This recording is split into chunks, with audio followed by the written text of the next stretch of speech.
Assalamualaikum students, welcome to the 17th lecture of analytic number theory.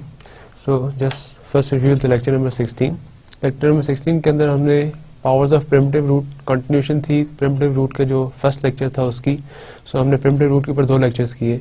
Second lecture के अंदर हमने primitive roots अगर हमारे पास एक गिवन है तो उसकी पावर्स को किस तरीके से डील करेंगे और पावर्स जो है वो रिड्यूस रेजिड्यू सिस्टम के अंदर क्या इन्फॉर्मेशन देंगी, ये हमारा फर्स्ट कंसर्न था. देन हमने काउंट देखा कि अगर आपके पास एक प्रिमिटिव रूट आ जाए तो उस प्रिमिटिव रूट की बेस के ऊपर आप बाकी प्रिमिटिव रूट्स के बारे में कैसे इंफॉर्मेशन दे सकते हैं. तो हमने रिलेशन डेवलप किया प्रिमिटिव रूट्स का उसकी पावर्स के साथ और फिर उसके हिसाब से हमने काउंट किया कि there are 5 of m exactly primitive roots of that element. और फिर हमने कहा कि अगर हमारे पास कोई भी एक एलिमेंट गिवन हो पर्टिकुलर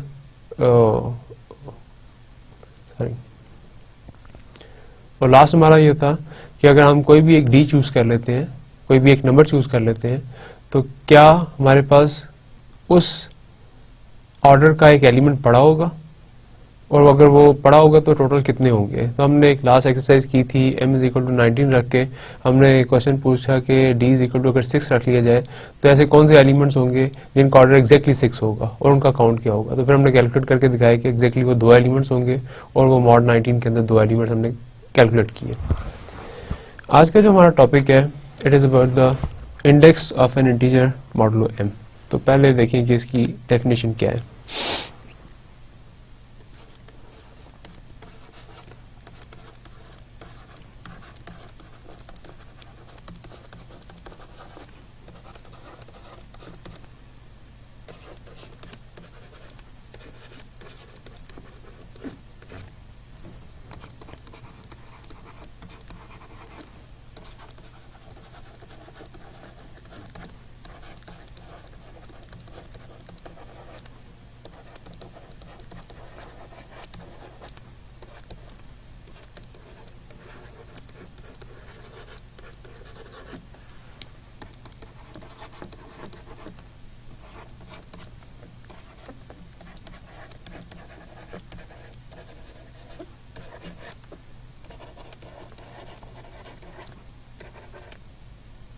सो हम इंडेक्स की जो टर्म है वो डिफाइन कर रहे हैं.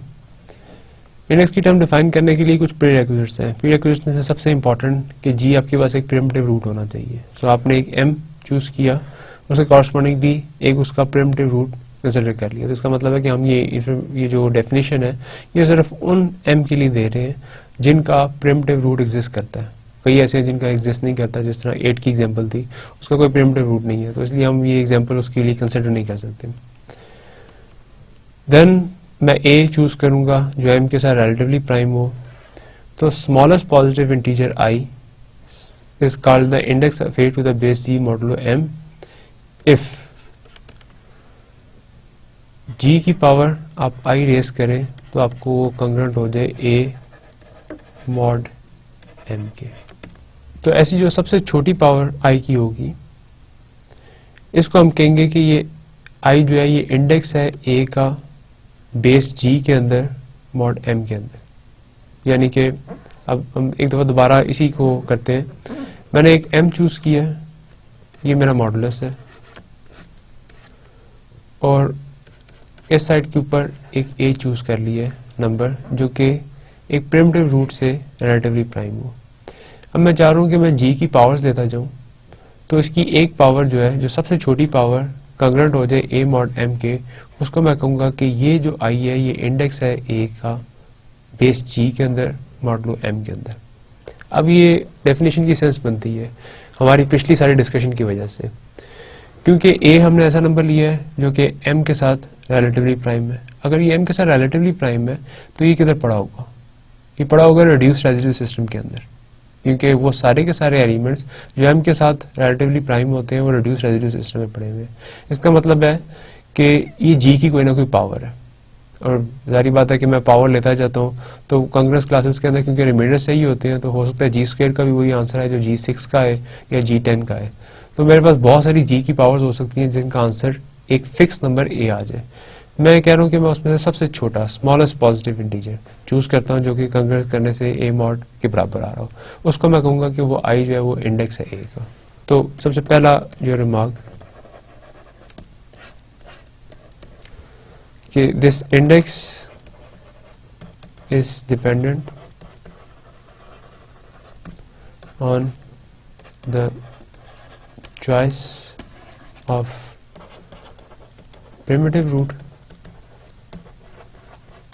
and modulo m, यानी कि मिसाल के तौर पे आप m5 चूज करते हैं और a आप ले लेते हैं से 4। अब डिपेंड करता है कि g आपके पास क्या है। मैंने लास्ट जो लेक्चर्स हैं उनके अंदर 5 के लिए एग्जांपल की थी और ये कैलकुलेट किया था कि 2 भी इसका प्रिमिटिव रूट है और 3 भी प्रिमिटिव रूट है।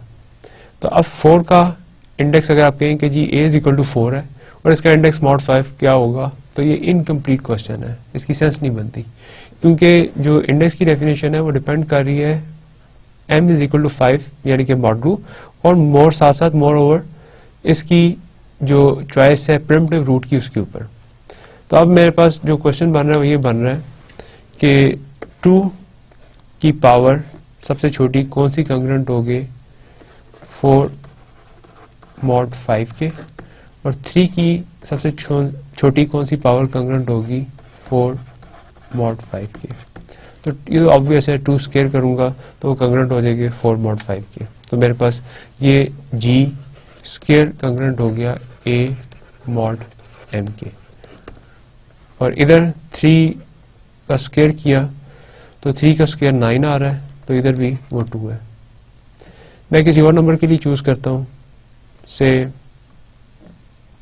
3 की कौन सी पावर 3 के कंग्रेंट होगी मॉड 5 के अंदर, तो ऑब्वियसली वो 1 है।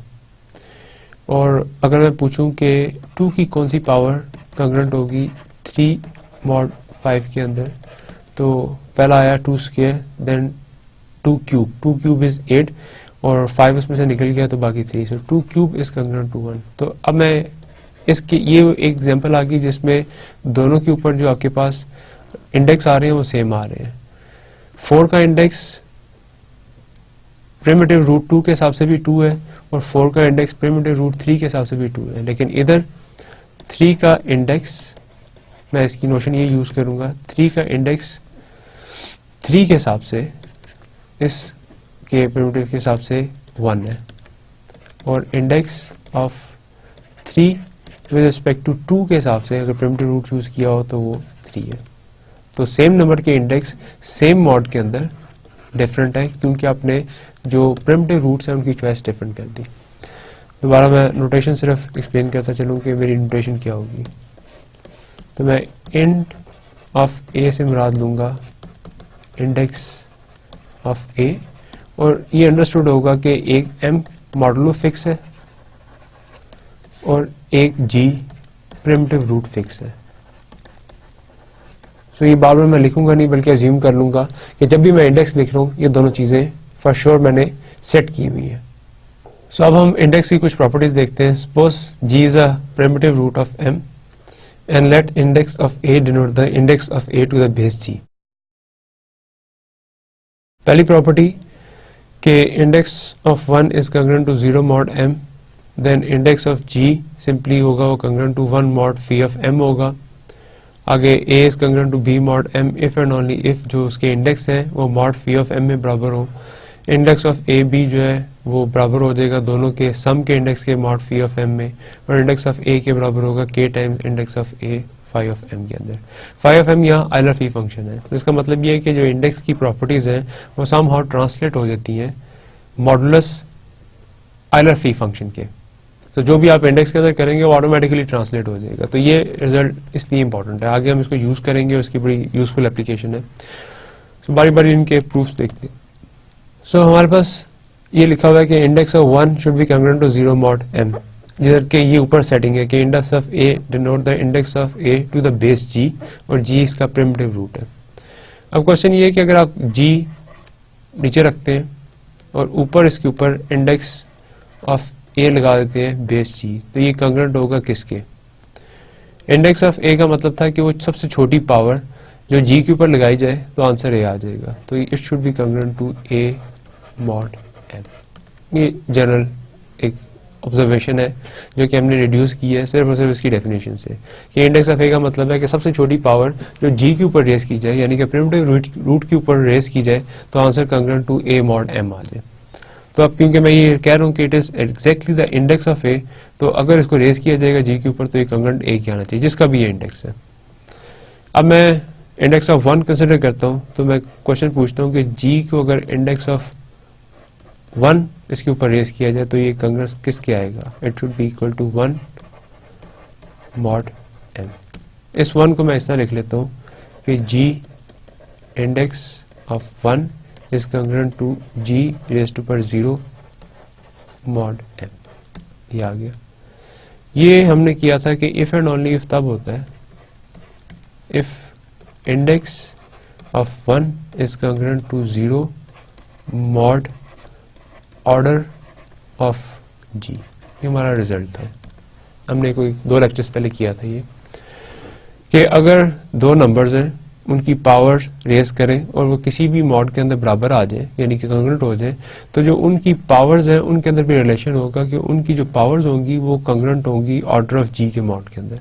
तो ये इधर लिख लिया। अब जी गिवन है प्रिमिटिव रूट है, तो जी का ऑर्डर क्या होगा, as G is primitive root, this implies K order of G is exactly phi of M. ये इसकी डेफिनेशन है प्रिमिटिव रूट की। इसका मतलब है कि ये इसके बराबर होगा if and only if index of 1 is congruent to 0 mod phi of M.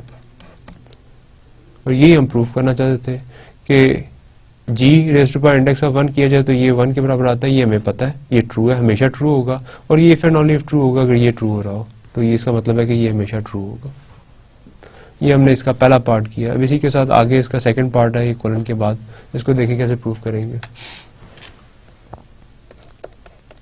तो अगर मैं g के ऊपर इंडेक्स ऑफ g रेस कर दिया जाए तो ये किसके बराबर आएगा, तो generally g raise to power index of a बराबर आ जाता है a मॉड m के।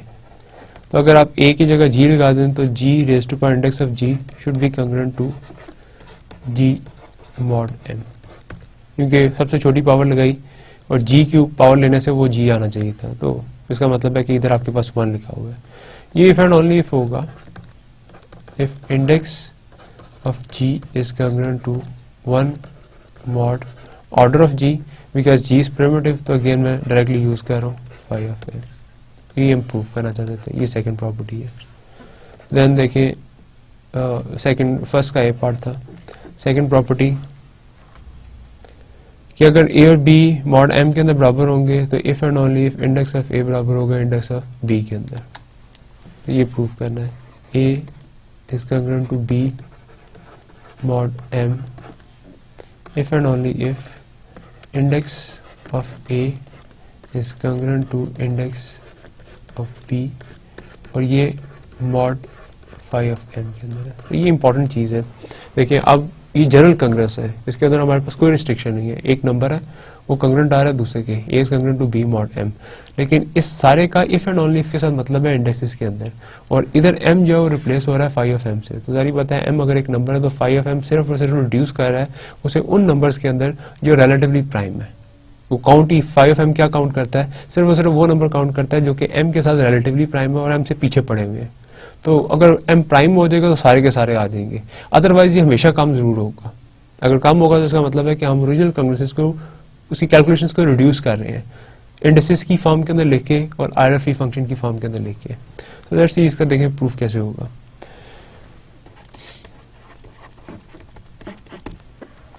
हमारे पास a is congruent to b mod m है, g जो है वो प्रिमिटिव रूट है, ये गिवन है। अगर मैं g की पावर इंडेक्स ऑफ a लगाऊंगा तो वो कंग्रुएंट आ जाएगा a मॉड m के। और इसी तरीके से अगर g की पावर इंडेक्स ऑफ b लगाई जाए तो वो कंग्रुएंट आ जाएगा b मॉड m के। ये मुझे पता है कि दोनों नंबर आपस में कंग्रेंट है, अगर ये कंग्रेंट है तो ये भी कंग्रेंट होंगे। इसका मतलब है कि G index of A will be congruent to G index of B mod M. अगर ये दो कंग्रेंट आ रहे हैं, सेम नंबर्स की पावर्स हैं, ये कब होंगी? इफ एंड ओनली इफ अगर इनकी पावर्स जो है वो भी आपस में कंग्रेंट हो, इंडेक्स ऑफ ए कंग्रेंट हो index of B mod order of G के अंदर। जी प्रिमिटिव है तो उसका ऑर्डर एग्जैक्टली 5 होगा। ये चीज आ गई, और ये इसलिए ट्रू थी क्योंकि हमारे पास a is congruent to b mod m था। ये इफ एंड ओनली इफ तब ट्रू होगा जब ये ट्रू होगा, index of a is congruent to g index of b mod m, और ये इफ एंड ओनली इफ तब ट्रू होगा जब index of a is congruent to index of b mod 5m। तो ये हमारा प्रूफ हो गया। इसी तरीके से हमारा जो थर्ड पार्ट है वो है कि जो इंडेक्स प्रोडक्ट का आ रहे हो वो एडिशन में तब्दील हो जाता है। तो देखिए index of A B should be congruent to index of A into index of B mod 5m। तो आप कोई भी दो नंबर चूज करके उनकी प्रोडक्ट कंसिडर कर लें। सो ए की अगर आप इंडेक्स कंसिडर करें, G power index of A is congruent to A mod M and G power index of B is congruent to B mod M. और एक इंडेक्स चूज कर लें ए बी का, तो जी इंडेक्स ए बी जो है वो कंग्रेंट होगा ए बी मॉड एम के। अब जो प्रीवियस दो इक्वेशंस हैं, एक ये वाली और एक ये वाली, ये दो कांग्रेसेस को आपस में मल्टीप्लाई कर दें तो लेफ्ट साइड पे आएगा G index A into G index B is congruent to A into B mod M के। अब ये इस साइड के ऊपर भी कंग्रेंट है ए बी के और इस साइड के ऊपर भी कंग्रेंट है ए बी के, तो ये लेफ्ट हैंड साइड के कंग्रेंट होगी। This means G index of A B should be congruent to G index of A into index of B. G की पावर आ गई मॉड एम। इसको दोबारा लिखें तो ये सिंप्लीफाई होकर लिखा जा सकता है G index of A B is congruent to G index of A plus index of B mod M।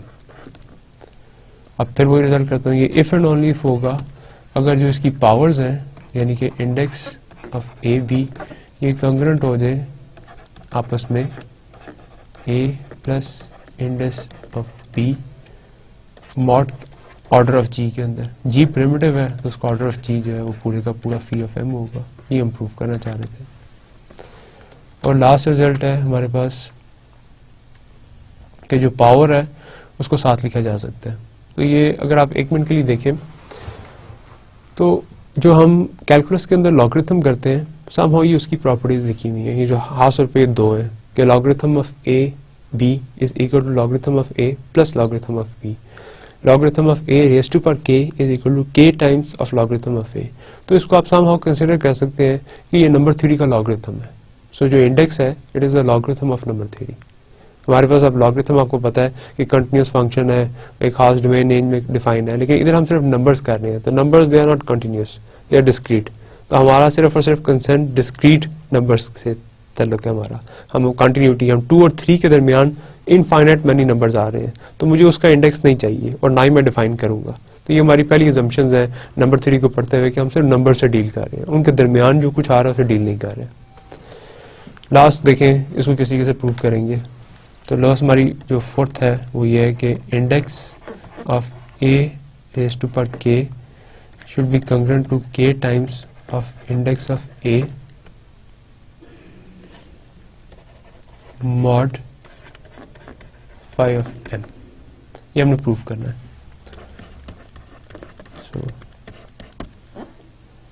मैं इसी तरीके से जो मेरा ट्रिक है वो यूज़ करता हूँ कि जी ऑफ इंडेक्स, अगर मैं ए के का इंडेक्स ले लूँगा तो कंग्रेंट आएगा ए के मॉड एम के।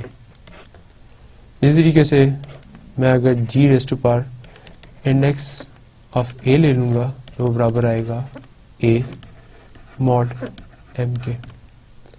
मैं इस इक्वेशन के दोनों साइडों के ऊपर पावर ले लेता हूँ, क्योंकि मुझे पता है कि if A is congruent to B mod M, तो मैं किसी भी कांग्रेस की जितनी मर्जी पावर ले सकता हूँ। एलिमेंट्री रिजल्ट्स में हमने प्रूव किया था। मैं इसकी दोनों साइडों पे पावर ले लेता हूँ। सो जी इंडेक्स ऑफ ए पावर के इज कंग्रेंट टू ए के मॉड एम। अब इसको कंपेयर करें तो ये लिखा हुआ है जी इंटू के टाइम्स ऑफ इंडेक्स ऑफ ए, क्योंकि मल्टीप्लाई होगी पावर्स, इज कंग्रेंट टू ए के मॉड एम। तो इस कांग्रेस के साइड पे भी ए के है, इस कांग्रेस के साइड पे भी ए के है, ये दोनों आपस में ए के साथ कंग्रेंट है, तो ये इसके कंग्रेंट होना चाहिए। This implies G index of A K is congruent to G K times index of A mod M. Same number है, पावर आपस में ऐसी लगी हुई है कि इनको कंग्रेंट कर रही है। इसका मतलब है कि पावर्स आपस में कंग्रेंट होंगी ऑर्डर ऑफ जी के अंदर। इसका मतलब ये हुआ कि index of A K will be congruent to K times index of A mod phi of M, क्योंकि phi of M is exactly the order of G, because G is primitive. Hence हमारा जो theorem है main properties का वो conclude होता ही है। कुछ examples देखते हैं इसकी, फर्दर देखते हैं आगे।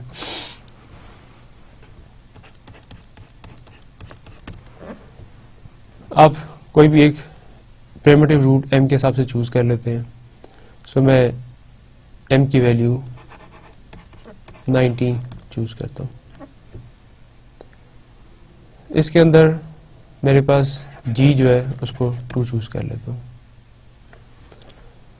से फर्स्ट नंबर मेरे पास है, ये प्रॉपर्टीज देखने के लिए मैं कोई भी 2 नंबर चूज करता हूँ। से 2 की पावर्स कैलकुलेट करता हूँ कि वो मेरे पास किस किस के बराबर आ रही है। 2, 2 square, 2 cube, 2 4, 2 5। So 2 is 2, 2 square mod अब मैं 19 में कंसिडर कर रहा हूँ directly. 2 square is 4, 2 cube is 8, 2 4 is 16, 2 5, so 16 into 2 is 32, और 32 के अंदर से अगर आप 19 निकाल देंगे तो आपके पास 12 आ जाएंगे। तो ये मैंने कुछ बेसिक नंबर लिखे जो कि मॉड 19 में इसके बराबर है और पावर इसकी 2 है। अब मैं अगर लिखूं तो index of 4 is what? Is 2. Index of 2 is 1, क्योंकि ये वही वाला था। Index of 8 is 3. Index of 16 is 4. Index of 12 is 5. तो मैंने कुछ नंबर इस तरीके से लिख लिए। अब फॉर इंस्टेंस इंडेक्स ऑफ 8 का आप 2 के साथ रिलेशन देखना चाहते हैं तो मैं डायरेक्टली कैलकुलेट कर सकता था। Index of 8 is basically index of 2 raise to power 3, और 3 के ऊपर ये लास्ट रिजल्ट यूज करके it is 3 into index of 2 which is 1, so it is 3। तो ये मुझे पता है, इस तरीके से भी कैलकुलेट कर सकता था। इंडेक्स ऑफ 12 कैलकुलेट करना है।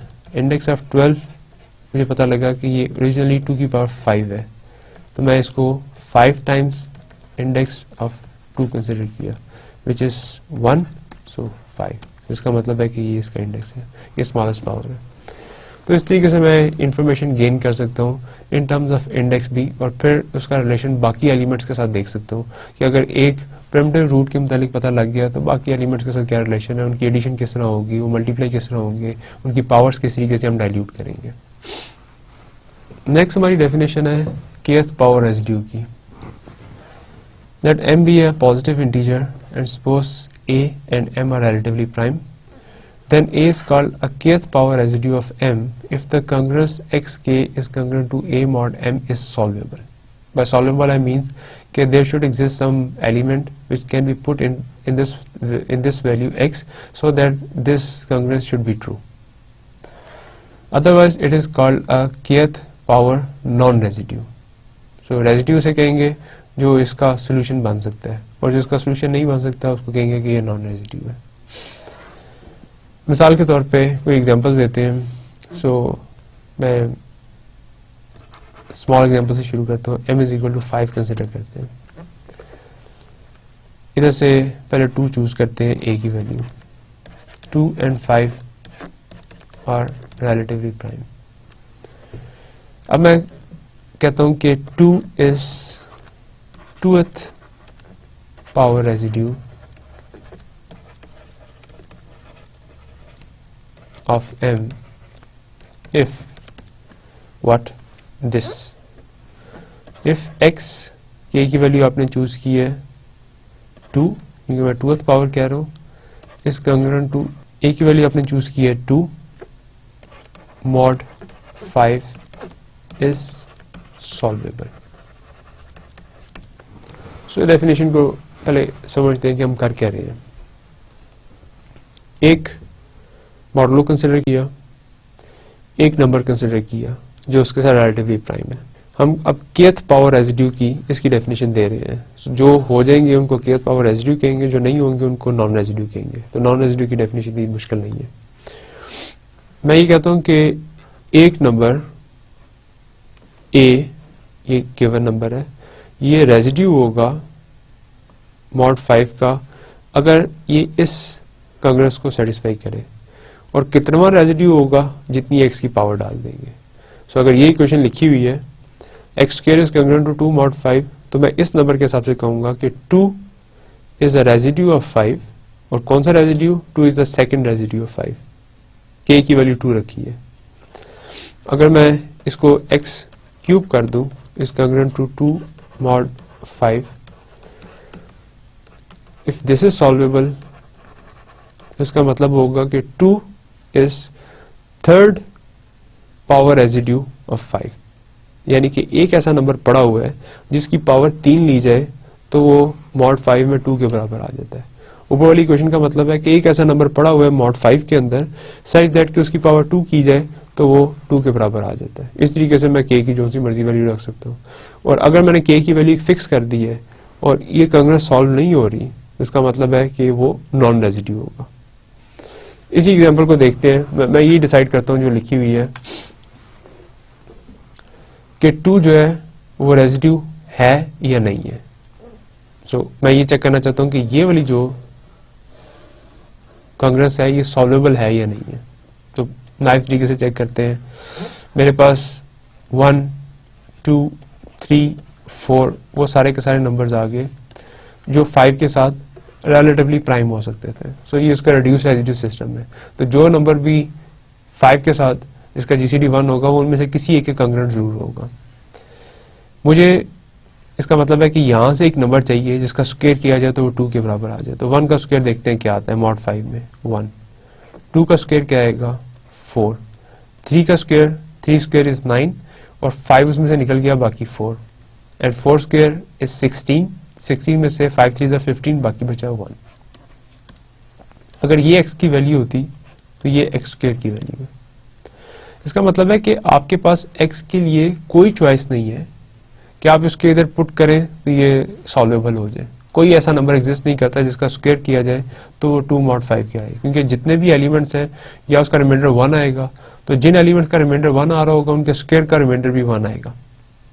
जिन एलिमेंट का रिमाइंडर 2 आ रहा होगा उनके स्क्वायर का रिमाइंडर 4 आएगा. जिन एलिमेंट्स का रिमाइंडर 3 आ रहा होगा उनके स्क्वायर का भी रिमाइंडर 4 आएगा. और जिन एलिमेंट का रिमाइंडर 4 आ रहा होगा उनके स्क्वायर्स का रिमाइंडर 1 आएगा. इसका मतलब है कोई ऐसा एलिमेंट नहीं है. ये सारी पॉसिबिलिटीज हैं 5 के रिमाइंडर्स की. तो 0 का स्क्वायर तो 0 ही आएगा, इसलिए मैं उसको कंसीडर नहीं कर रहा. तो ये बाकी सारी पॉसिबिलिटीज हैं. अब ये सारे के सारे ऐसे हैं कि जो किसी का स्क्वायर भी मॉड 5 के अंदर 2 आंसर नहीं देता. तो मैं अब इस स्टेटमेंट को लिखूंगा कि 2 is second power non residue of 5। ये 2 जो है वो 5 का नॉन रेजिड्यू है इस पावर के लिए। अब हम एग्जैक्टली एक क्राइटेरिया डिटरमिन करेंगे जो हमें किसी भी a जो कि m के साथ रिलेटिवली प्राइम हो, कोई भी आपके पास k की वैल्यू हो, यानी कि सेकंड पावर देख रही है, थर्ड पावर देख रही है, फोर्थ, फिफ्थ और सोएवर जो मर्जी देख रहे हैं, उसके लिए एक आंसर देगा, क्राइटेरिया है, characterization if and only if के साथ कि अगर ये होगा तो वो सॉल्वेबल होगी, यानी कि x की वैल्यू फाइंड की जा सकती है। सॉल्वेबल का मतलब ये है कि x ऐसा एग्जिस्ट करता है जो उसके अंदर सब्स्टिट्यूट किया जाए तो कांग्रेस ट्रू हो जाएगी, और अगर ये सेटिस्फाई नहीं हो रहा तो कांग्रेस सॉल्वेबल नहीं होगी। और फिर वो ये भी बताता है कि उसके कितने सॉल्यूशंस होंगे, तो एक से ज्यादा सॉल्यूशन भी हो सकते हैं। मिसाल के तौर पे इसको देखते हुए मैं कांग्रेस लिखता हूं x square is congruent to 4 mod 5। क्या ये सॉल्वेबल है?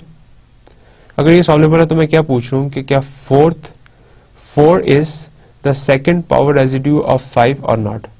तो अगर मैं ये पूछूं कि 4 जो है वो mod 5 का सेकंड रेजिड्यू है या नहीं है, तो मुझे इस कांग्रेस का सॉल्यूशन चाहिए। अगर मिल जाएगा तो ये इसका सेकंड पावर रेजिड्यू है, अगर नहीं मिलेगा तो नहीं है। अब ये अपेरेंटली नजर आ रहा है कि इसके 2 सॉल्यूशन है, x2 है और 3 है, तो सॉल्यूशन भी मिल रहा है और उनकी क्वांटिटी भी एक से ज्यादा है। यहाँ 2 पुट करें तब भी इसको सेटिस्फाई करता है, 3 पुट करें तब भी सेटिस्फाई करता है। तो मैं ये कहूंगा कि 4 is the second power residue of 5 and there are 2 such solutions. तो जो नेक्स्ट मेरा थ्योरम है वो पहले बताता है कि कब आप ये कहेंगे कि इसका सॉल्यूशन एग्जिस्ट करता है, कब आप कहेंगे कि ये रेजिड्यू है। सो एक दफा इसको पढ़ते हैं। Let m be a positive integer having a primitive root. ये मेरी assumption है क्योंकि प्रिमिटिव रूट के बगैर मैं इसको कैलकुलेट नहीं कर सकता। तो मेरा जो भी m है वो ऐसा है जिसका प्रिमिटिव रूट है। एंड सपोज कि आपने एक ऐसा नंबर चूज किया जो कि m के साथ रिलेटिवली प्राइम है, then the congruence x raised power k is congruent to a mod m has a solution if and only if ये सेटिस्फाई हो रहा हो, यानी कि a raised to power phi of m divided by जो भी k आपने लिया है उसका फाइव ऑफ m के साथ जीसीडी कैलकुलेट करें, कांग्रेंट टू 1 mod m आ रहा है। अगर आ रहा है तो इसका सॉल्यूशन भी जरूर एग्जिस्ट करेगा, और उसके एग्जैक्टली कितने सॉल्यूशंस होंगे जितनी ये क्वांटिटी होगी। k का फाइव ऑफ m से जो भी आपने कैलकुलेट करके जीसीडी निकालेंगे एग्जैक्टली उसके उतने सॉल्यूशंस एग्जिस्ट करेंगे।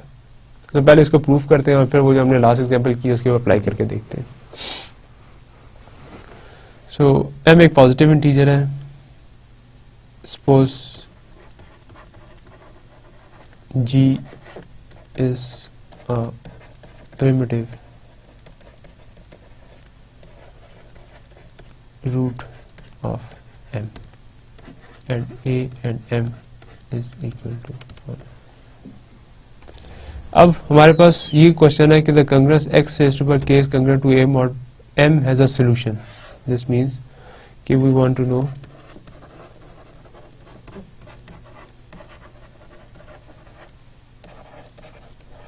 when x raised to power x congruent to a mod m has a solution।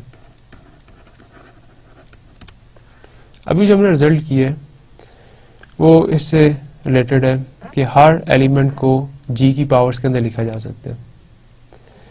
अब मैं अगर इसको कन्वर्ट करूं इंडिसेस की लैंग्वेज के अंदर तो वो क्या होगा, g raised to power index of X के कंग्रेंट होगा एक्स के मॉड एम के, और g raised to power index of a जो है वो कंग्रेंट होगा a मॉड m के, और x के कंग्रेंट है a मॉड m के। ये हमें चाहिए।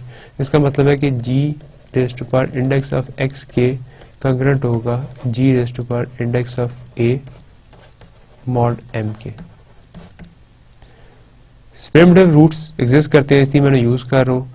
उनकी 2 डिफरेंट पावर्स मॉड m में सेम आ रही हैं। ये इफ एंड ओनली इफ तब पॉसिबल है अगर index of x raised to power k congruent हो जाए index of a mod phi of m के अंदर।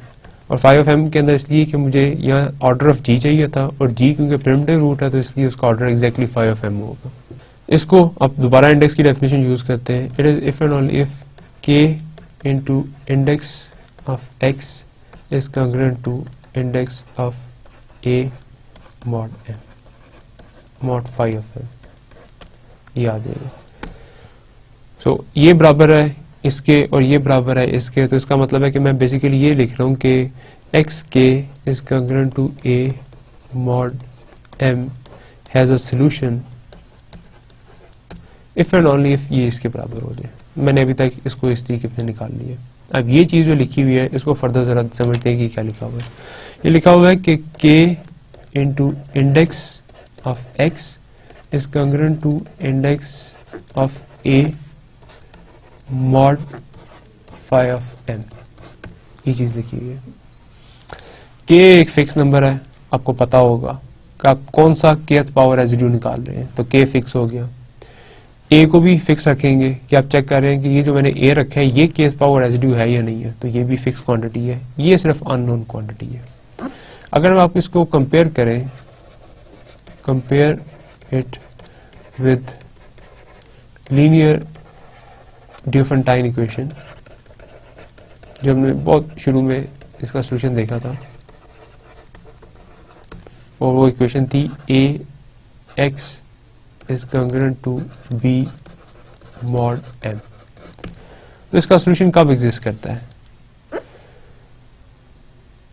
This linear congruence has a solution if and only if A और M का जो जीसीडी होगा वो डिवाइड करेगा बी को. इसका और पहले का जीसीडी आप कैलकुलेट करें, अगर वो बी को डिवाइड कर दे तो उसका सॉल्यूशन एग्जिस्ट करेगा. और कितने सॉल्यूशन होंगे? And should have exactly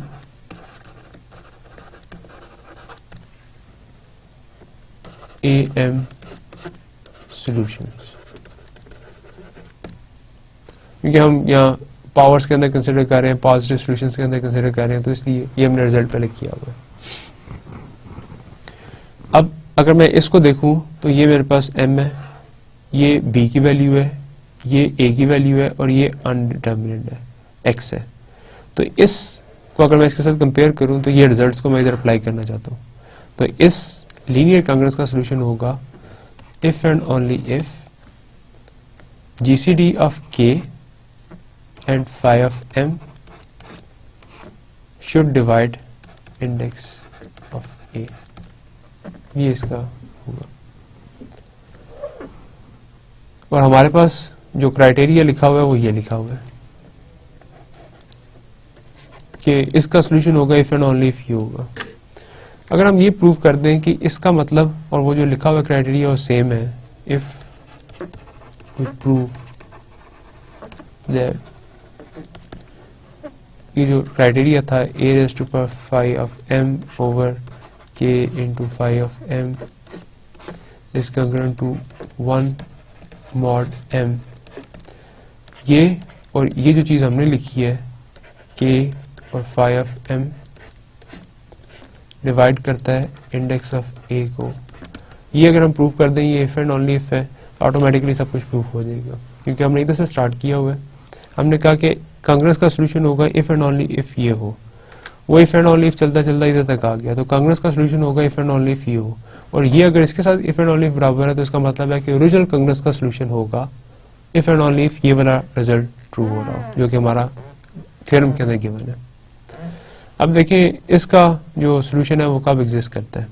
a raised to power phi of m over k phi of m congruent 1 mod m के कब होगी.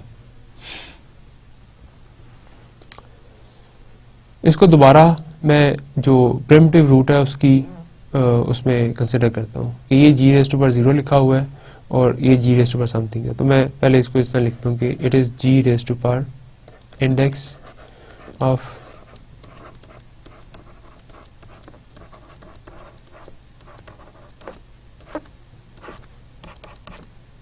is congruent to a raised to power phi of m over k phi of m mod m. और दूसरी तरफ 1 के लिए लिख लेते हैं कि g raised to power index of 1 should be congruent to 1 mod m. ये दोनों आपस में हम चाहते हैं कि कंग्रेंट हो जाए। इसका मतलब ये है कि जो ये दो इंडेक्स हैं, इफ एंड ओनली इफ कि index of a raise to power phi of m over k into phi of m, ये कंग्रेंट होगा इस इंडेक्स के index of 1 mod phi of m, जो भी g का ऑर्डर है, क्योंकि g प्रिमिटिव है तो इसलिए इसका ऑर्डर phi of m होगा। इसके ऊपर इसकी दोबारा प्रॉपर्टी अप्लाई करते हैं। If and only if power साथ आ जाती है, ये सारी की सारी पावर है phi of m over k and phi of m, ये सारी पावर आ गई। अंदर बचा है इंडेक्स ऑफ a और इस साइड पे बचा है इंडेक्स ऑफ 1। अभी हमने आज शुरू में जब ये लेक्चर शुरू किया तो प्रूफ किया कि index of 1 is congruent to 0 mod phi of m। उसका मतलब है कि ये 0 आ गया और यहाँ मॉड phi of m आ गया। ये अब हमारे पास रिजल्ट बन रहा है if and only if phi of m divides, इस साइड के ऊपर क्योंकि 0 क्या आ रहा है तो इसका मतलब है कि जो भी लेफ्ट हैंड साइड है यहाँ वाली, ये लेफ्ट हैंड साइड है, इसको ये डिवाइड करेगा। तो ये आपके पास लिखा हुआ है phi of m over k into phi of m into index of a। अब क्वेश्चन है कि ये इसको कब डिवाइड कब करेगा। सपोज हम क्लेम करते हैं कि phi of m divides phi of m over k into phi of m into index of a, if and only if, जो हमारा रिजल्ट था जिसको हम प्रूव करना चाह रहे थे, तो ये लिखा हुआ है कि if k f phi of m divides m, if k and phi of m divides index of a। ये सिर्फ तभी पॉसिबल है, अदरवाइज ये पॉसिबल नहीं है। तो दोनों तरफ से एक तरफ ही कंसिडर कर लेते हैं और एक तरफ वो कंसिडर कर लेते हैं। लेट्स सपोज कि ये डिवाइड कर गया, phi of m जो है डिवाइड कर गया इसको, तो क्या उस केस में ये इसको डिवाइड करेगा या नहीं करेगा। नाउ k और phi of m जो है ये GCD है इन दो नंबर्स का। इसका मतलब है कि k phi of m is a divisor of phi of m। This means कि phi of m over k phi of m is less number than phi of m। तो phi of m जो है इसका मतलब है इस factor को तो डिवाइड नहीं करेगा, क्योंकि एक नंबर अपने से छोटे नंबर को कभी भी डिवाइड नहीं कर सकता। इसका मतलब यह है कि उसे इस क्वांटिटी को डिवाइड करने के लिए या इसको डिवाइड करना पड़ेगा। सो दिस मीन्स कि phi of m जो है वो डिवाइड करेगा इंडेक्स ऑफ a को। लेट्स सपोज कि phi of m डिवाइड कर देता है इंडेक्स ऑफ a को। इसका मतलब क्या होगा कि index of a is congruent to 0 mod phi of m, और ये क्वांटिटी लिखी हुई है GCD k का और phi of m का। तो अगर एक नंबर ओरिजिनल नंबर से डिविजिबल है तो उसके हर डिवाइजर से भी डिविजिबल होगा, ये हमने रिजल्ट किया हुआ है। तो ये बेसिकली GCD लिखा हुआ है। दिस मीन्स के index of a is also congruent to 0 mod k and phi of m, ये आ जाएगा। दिस इम्प्लाइज कि k और phi of m जो है वो डिवाइड करता है इंडेक्स ऑफ a को। तो ये ऑब्वियस है। दूसरी पॉसिबिलिटी ये है कि ये इसको डिवाइड ना करता हो, phi of m जो है वो डिवाइड नहीं करता इंडेक्स ऑफ a को। तो फिर क्या होगा, फिर इस पूरी डिविजिबिलिटी के लिए ये ज़रूरी है कि phi of m यहाँ बच जाए और ये जो डिवाइजर है ये इसको डिवाइड कर दे ताकि phi of m का मल्टीपल बन जाए। So in that case again k phi of m should divide index of a। so her case के अंदर हमारे पास ये पॉसिबिलिटी आ रही है कि ये इसे डिविजिबल बाय हो। ये एग्जैक्टली हमारी जो थ्योरम की मेन स्टेटमेंट थी कि x k is congruent to a mod a m has a solution if and only if this is true। so इसको ट्रू करने के लिए हमने एक पैरेलल फॉर्म बनाई और उस पैरेलल फॉर्म को चलाया। so एक दफा दोबारा गो थ्रू करते हैं। मैंने कहा कि x k is congruent to a mod m का सोल्यूशन होगा इफ एंड ओनली इफ अगर ये चीज हो रही हो। ये जो चीज है ये हमने कहा कि ये इफ एंड ओनली इफ तब होगी अगर ये इसको डिवाइड कर रहा हो।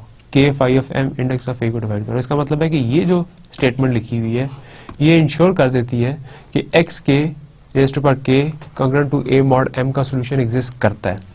उसके बाद मैंने इस चीज को इक्विवेलेंट करने की कोशिश की अपने क्राइटेरिया से जो कि थ्योरम का दिया हुआ है, वो हमने प्रूव कर दिया कि ये इसके इक्विवेलेंट है। इधर अगर ये इसके इक्विवेलेंट है तो इसका मतलब है क्राइटेरिया इक्विवेलेंट है इस चीज के कि उसका जो सोल्यूशन है वो एग्जिस्ट करेगा। और सोल्यूशन कितने होंगे, ये हमने कहा कि जितनी a m की आपके पास GCD आता है। तो अगर मैं इसको इसके साथ कंपेयर करूं तो मेरे पास a k है और m जो है ये जो आपके पास इधर लगा हुआ है that is phi of m।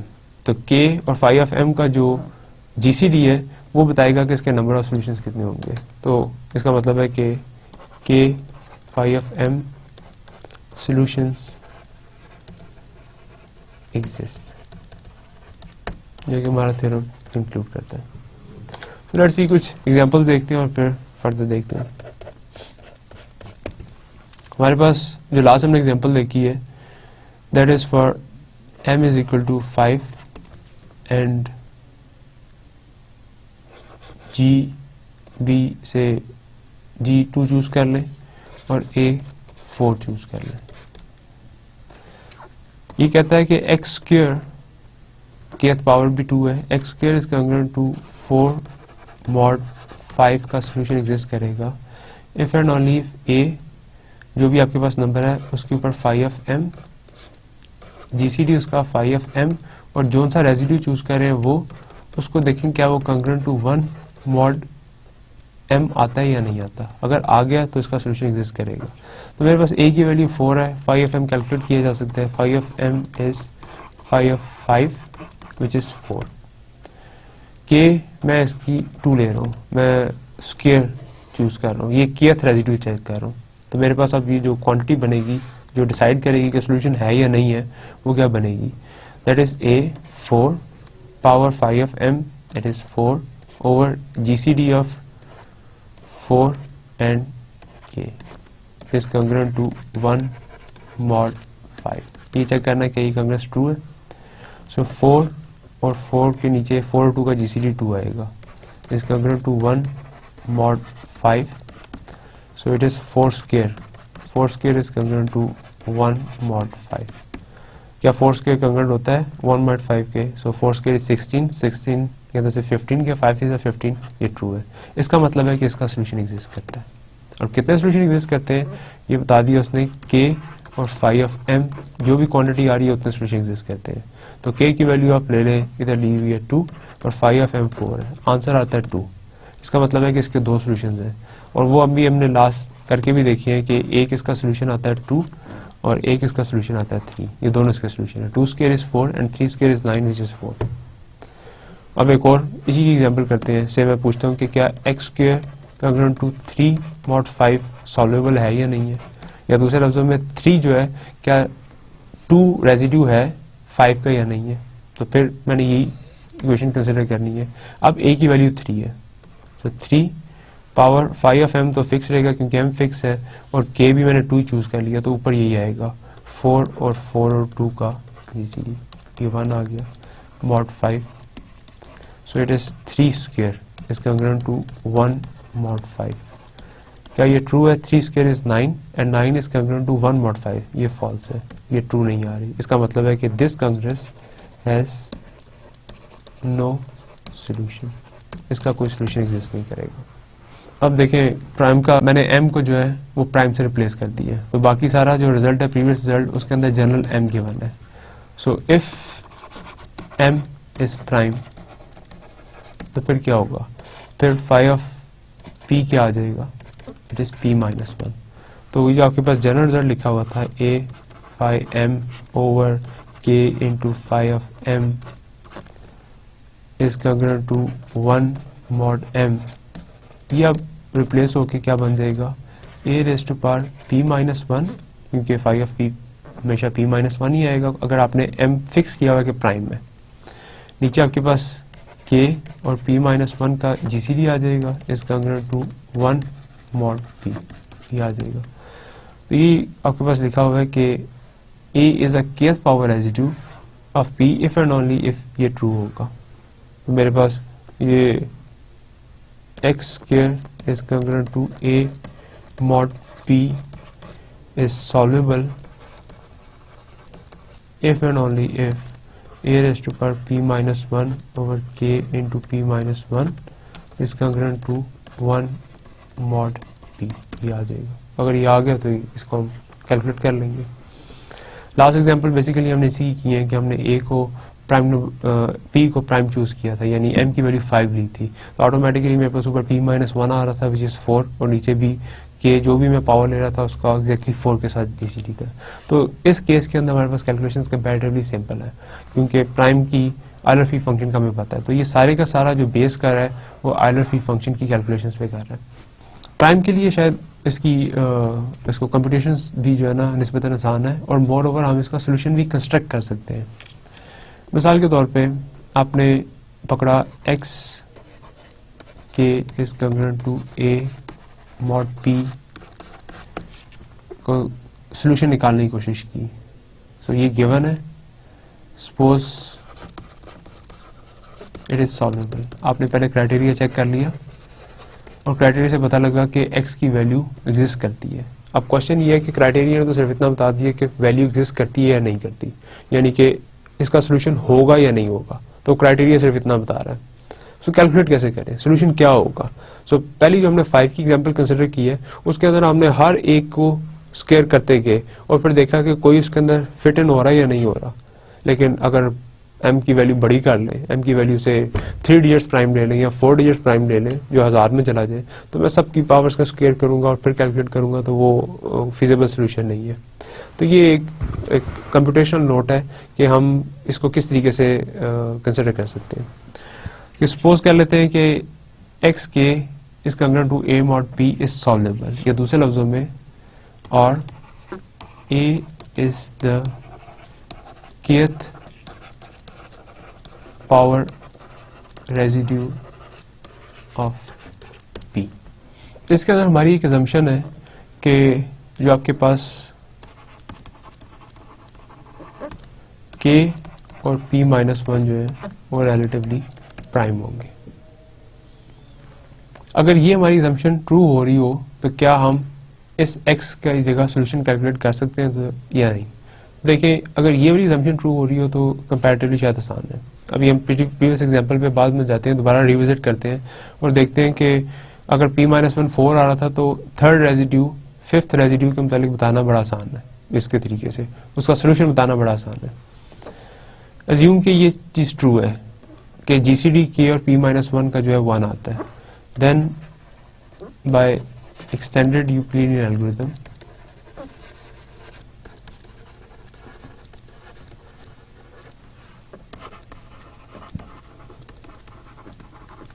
there exist two integers s and t such that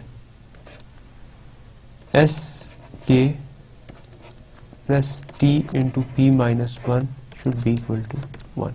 ये जरूर पढ़े होंगे। हम इसको इस तरीके से लिख लेते हैं एस के इज इक्वल टू, इधर टी डैश कर दें, टी डैश का मतलब माइनस टी है, पी माइनस 1 उस साइड पे चला गया और प्लस 1 आ गया। अब मुझे इसका सोल्यूशन चाहिए था, मैं इस सारे नंबर को, ये मुझे एस और टी अब मिल चुके हैं, तो ये पहले से थे और एस और टी मैंने यूक्लिडियन एल्गोरिथम से निकाल लिए, तो ये सारे डिसाइडेबल नंबर्स हैं। अब मैं इसके अंदर मैं a की पावर s k कंसिडर करता हूँ, तो ये बराबर आ जाएगा a की power t dash p minus 1 और प्लस 1 के, क्योंकि दोनों इक्वल नंबर है। इसको अगर देखें तो ये आ जाएगा t डैश p माइनस 1 के और इनटू a आ जाएगा। अब मैं इसके ऊपर पहले फर्मा थ्योरम अप्लाई करता हूँ कि a और p आपस में रिलेटिवली प्राइम नंबर थे। अगर a की पावर p माइनस 1 की जाए तो वो कंग्रुएंट आएगी 1 मॉड p के, क्योंकि मैं मॉड p में कंसिडर कर रहा हूँ तो इसका मतलब है ये वाला हिस्सा तो खत्म हो जाएगा। इसका मतलब ये हुआ कि a s k will be congruent to a mod p होगा सिंपली। अब इसके अंदर से क्योंकि k चाहिए तो इसको इस तरह लिख लें a s power k is congruent to a mod p। इसको अगर आप कंपेयर करें इसको इस इक्वेशन के साथ इन दोनों को, तो ये ऑब्वियस है कि as जो है ये x की जगह फिट इन हो रहा है, क्योंकि आपने कैलकुलेशन ऐसे किए हैं कि ये बराबर आता है इसके, इसका मतलब है कि x is equal to AS is the solution of the above kernels. तो दो चीजें हैं, सोल्यूशन होगा या नहीं होगा, पहले ये पता लगाया, और फिर अगर होगा तो कुछ assumptions के साथ एक कंप्यूटेशनल नोट दे रहे हैं कि कब हमारी assumptions अगर सेटिस्फाई हो रही हो, कुछ रिलैक्सेशन हैं, अगर वो सेटिस्फाई हो रही हो तो फिर हम पार्शली जल्दी से बता सकते हैं कि सोल्यूशन क्या होगा। एक दफा रिविजिट करते हैं पिछली एक्सरसाइज को। m की वैल्यू है 5, हमारे पास a मैं कोई भी चूज कर लेता हूँ, से 3 चूज किया। k को अब मैं एक ऐसा नंबर चूज करता हूँ जो कि 5m के साथ, यानी कि प्राइम नंबर के साथ रिलेटिवली प्राइम है, तो मैं k को भी 3 चूज कर लेता हूँ। क्वेश्चन ये पूछता हूँ कि 3 is the third power residue of 5 or not। इसका आंसर देने के लिए सबसे पहले मैं 3 पहले एक कांग्रेस लिख लेते हैं, x square x cube is congruent to 3 mod 5। ये कब सॉल्वेबल होगी? क्राइटेरिया है 3 पावर 5 of 5 ओवर k 3 लिए और 5 of 5 लिए। अगर ये कांग्रेंट हो जाए 1 mod 5 के, तो कैलकुलेट करके देखते हैं। 5 of 4 is 4, नीचे आ गया 3, 5 of 5 is 4, GCD 1 आएगा क्योंकि मैंने चूज ऐसे किया हुआ है। 3 raised to power 4 बचेगा और 3 raised to power 4 is congruent to 1 mod 5, क्योंकि हमने ये देखा हुआ है कि 3 जो है ये एक प्रिमिटिव रूट है। तो प्रिमिटिव रूट तब होता है जब उसका ऑर्डर 5 of m के बराबर आ जाए। m क्योंकि 5 था तो 5 of m 4 आना था, तो 3 raised to power 4 1 आ रहा है, इसका मतलब ये प्रिमिटिव रूट है। हम ऑलरेडी पहले भी चेक कर चुके हैं, 3 स्क्वायर 3 क्यूब 3 4, सो 3 आएगा, स्क्वायर के लिए 4 आएगा, देन 4 3 जा 12, यहाँ 2 आएगा और फिर 2 3 जा 6, यहाँ 1 आएगा। तो ये पावर्स जो है मॉड 5 में इसके बराबर है। सोल्यूशन एग्जिस्ट कर गया।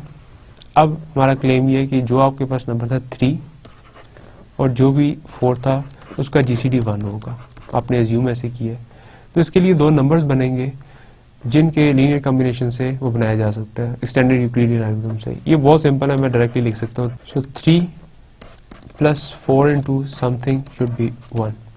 सो मैं 3 हिट एंड ट्रायल मेथड से 3 इंटू 3 9 और 4 माइनस 2 8, सो 9 माइनस 8 इज 1, तो ये ट्रू है। इसको इसी कैसे लिखा जा सकता है, 3 into 3 is equal to 4 into 2, ये साइड पे जाके माइनस 1 आता है, एक प्लस हो गया और प्लस 1। अब मैंने इसको जिसका भी रेजिड्यू निकाला था उसकी पावर रेज कर दिया। सो 3 पावर 3 इंटू 3 बराबर होगी 3 पावर 4 इंटू 2 प्लस 1 के, तो ये आ जाएगा 3 पावर 4 की पावर 2 इंटू 3 मॉड 5 के अंदर। अब ये फर्मा थ्योरम ये कहता है कि 3 रेज़ टू पावर 4 जो है वो कंग्रेंट होगा 1 मॉड 5 के, तो ये खत्म हो गया। इसका मतलब है कि 3 रेज़ टू पावर 3 की पावर 3 जो है वो कंग्रेंट होगी 3 मॉड 5 के। मुझे इसका सोल्यूशन चाहिए था x का, ये सामने नजर आ रहा है, ये x का सोल्यूशन लिखा हुआ है। This implies that x is equal to 3 raise to power 3 mod 5 is the solution. So what is 3 raised to power 3? 3 3 is a 9 and 9 9 is a 27. 27 mod 5 is 2 because 5 5 is a 25, बाकी दो बचे mod 5। तो मैं कहता हूँ ये solution है इसका। पहले पता लगा सोल्यूशन एग्जिस्ट करेगा, अब देखते हैं रख के 2 2s are 4 4 2s are 8, तो 2 raised to power 3 is 8 and 8 is congruent to 3 mod 5 which is the solution। तो इस तरीके से कुछ एग्जाम्पशंस दे के हम सिंप्लीफाई कर सकते हैं कैलकुलेशंस को, लेकिन इन जनरल ये बहुत टफ है इसको निकालना। तो हमारे पास इन जनरल कोई ऐसा एल्गोरिथम नहीं है, लेकिन अगर कुछ एग्जाम्पशंस दे लें जैसे हमने रखी थी कि आप वो वाली सिर्फ kth रेजिड्यूज चेक करें जो p-1 के साथ रिलेटिवली प्राइम है, इन दैट केस हमारे लिए बड़ा सिंपल है इसको कैलकुलेट करना, सोल्यूशन को कैलकुलेट करना। ये जानना तो आसान है कि क्राइटेरिया सेटिस्फाई करता है तो इसका मतलब है कि सोल्यूशन एग्जिस्ट करेगा, लेकिन सोल्यूशन क्या होगा वो निकालना मुश्किल है। सो नेक्स्ट हमारा रिजल्ट जो है ये एक पर्टिकुलर टाइप की कंग्रेस के ऊपर है। सो ये हमारे पास जो कंग्रेस है x k -1 is congruent to 0 mod, इसको हम ऐसा भी लिख सकते हैं x k is congruent to 1 mod m। So अगर हम उसको कंपेयर करें इन जनरल से x k is congruent to A mod m, तो हम ये पूछ रहे हैं कि a is the kth residue in mod m, और अगर ये है तो कितने ऐसे इसके सॉल्यूशंस हो सकते हैं। तो ये सिर्फ इस दफ़ा हम इसके सॉल्यूशंस के काउंट के मुतालिक हैं कि कितने ऐसी नंबर्स होंगे x के जो कि इसको सेटिस्फाई करेंगे। सो बेसिकली अगर आपने कैलकुलस में पढ़ा और रूट्स ऑफ यूनिटी, तो समहाउ ये रूट्स ऑफ यूनिटी हैं कि वो नंबर जिनकी पावर लेने से आंसर 1 आ जाता है, वो सारे के सारे रूट्स ऑफ यूनिटी हैं। तो हमारे पास ये रूट्स ऑफ यूनिटी हम कह रहे हैं कि ये भी एग्जैक्टली के होंगे, इसके अंदर प्रूफ करने की कोशिश कर रहे हैं, लेकिन कंडीशन ये लगा रहे हैं कि के का डिवाइड करना जरूरी है फाई ऑफ एम को। तो मैं इसी तरीके से इसका प्रूफ लिखता हूँ जिस तरह ये एक्सप्लेन किया है कि x k is congruent to 1 mod m has a solution if what is satisfied, a criteria a raised to power phi of m over k into phi of m is congruent to 1 mod m। ये obvious है क्योंकि a की value आपके पास 1 है, तो 1 के ऊपर जो मर्जी पावर लगा दें उससे congruent 1 के रहना है, उसकी वैल्यू एग्जैक्टली इक्वल टू 1 आनी है। इसका मतलब है कि इसका सोल्यूशन होगा, और ऑब्वियसली हमें पता भी है कि x इज इक्वल टू 1 हर कंग्रेस क्लास में इसका सोल्यूशन है, एक वैल्यू का तो पता ही है। इसका मतलब है कि दिस इज सॉल्वेबल। अब क्वेश्चन ये है कि हाउ मेनी सॉल्यूशंस, ये हमारा सिर्फ कंसर्न है कि इसके सॉल्यूशंस कितने होंगे। हमने किया था कि k into phi of m solutions होंगे इसके, लेकिन ये assumption लगा दी कि जो भी आपके पास k है वो फाई ऑफ m को डिवाइड जरूर करता हो। सिर्फ उस केस में हम बता सकते हैं इफ k डिवाइड करता है फाई ऑफ m को, देन k और फाई ऑफ m का जो GCD आएगा वो क्या आएगा, तो जो डिवाइजर होता है वो इसका आंसर आ जाता है। इसका मतलब ये है कि x raised to power k minus 1 is congruent to 0 mod m के एग्जैक्टली k सॉल्यूशंस होंगे। मिसाल के तौर पे हम एग्जाम्पल कंसिडर करते हैं, मैं कंसिडर करता हूँ x raised to power 6 is congruent to 1 mod 19। How many solutions exist?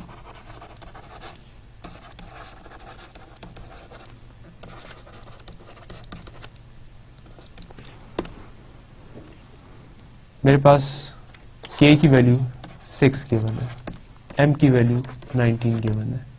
पहले देखता हूँ कि क्राइटेरिया पूरा हो रहा है। इफ k 6 है तो phi of m is phi of 19 which is 18।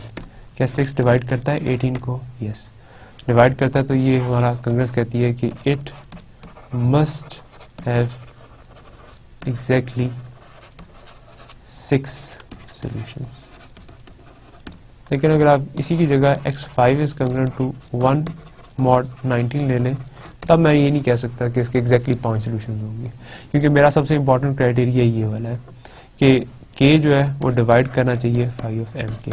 तो बेसिकली मैं ये कह रहा हूँ कि अगर मैं कोई भी कंग्रेस कंसिडर करता हूँ तो जितने भी डिवाइसेस हैं आइलर फ्री फंक्शन के, उनकी जो रूट्स ऑफ यूनिटी है वो एग्जैक्टली बराबर रहते हैं। यानी कि जो अगर आप क्यूब रूट निकाल रहे हैं तो 3 ही रूट्स आएंगे, अगर फोर्थ रूट निकाल रहे हैं तो 4th ही रूट्स आएंगे। तो वो एग्जैक्टली उसी तरीके से बिहेव करते हैं जिस तरीके से सिंपली हमारे पास कैलकुलस के अंदर बिहेव करते हैं कि अगर आपके पास n डिग्री की इक्वेशन है तो उसके जो रूट्स ऑफ यूनिटी है वो एग्जैक्टली n होंगे। इसके साथ ही हम कंक्लूड करते हैं आज का अपना लेक्चर। सो रिव्यू करते हैं लेक्चर नंबर 17 को। आज हमने क्या क्या इसके अंदर इंट्रोड्यूस किए। हमने पावर इंडिसेस इंट्रोड्यूस किए, उनकी प्रॉपर्टीज़ को पढ़ा, देखा कि वो एग्जैक्टली इस तरह बिहेव करते हैं जिस तरह हमारे रियल नंबर्स के अंदर लॉगरिथम बिहेव करते हैं। फिर पावर रेजिड्यूज पढ़े और क्राइटेरिया देखा कि अगर एक आपके पास रेजिड्यू लिखा हुआ है x k is congruent to a mod m या a is the kth residue of m, तो कब पॉसिबल है, उसके लिए क्राइटेरिया बनाया। अगर वो उसको सेटिस्फाई करेगा तो हमें ये पता लग जाएगा कि सोल्यूशन एग्जिस्ट करता है। फिर हमने देखा कि इसको इन जनरल कैलकुलेट करना तो मुश्किल है, लेकिन अगर हम कुछ असम्पशंस लगा लें तो शायद इसको आसान हो जाता है कुछ पर्टिकुलर केसेस के अंदर। और लास्ट हमने ये देखा कि काउंट ऑफ रेजिड्यूज क्या है। तो पहले एक जनरल रिजल्ट किया और फिर उससे रिलेटेड एक पर्टिकुलर एक्स के कंग्रुएंट टू 1 मॉड के लिए देखा। नेक्स्ट लेक्चर में हम इसको जनरलाइज करेंगे further. Thank you very much for your attention.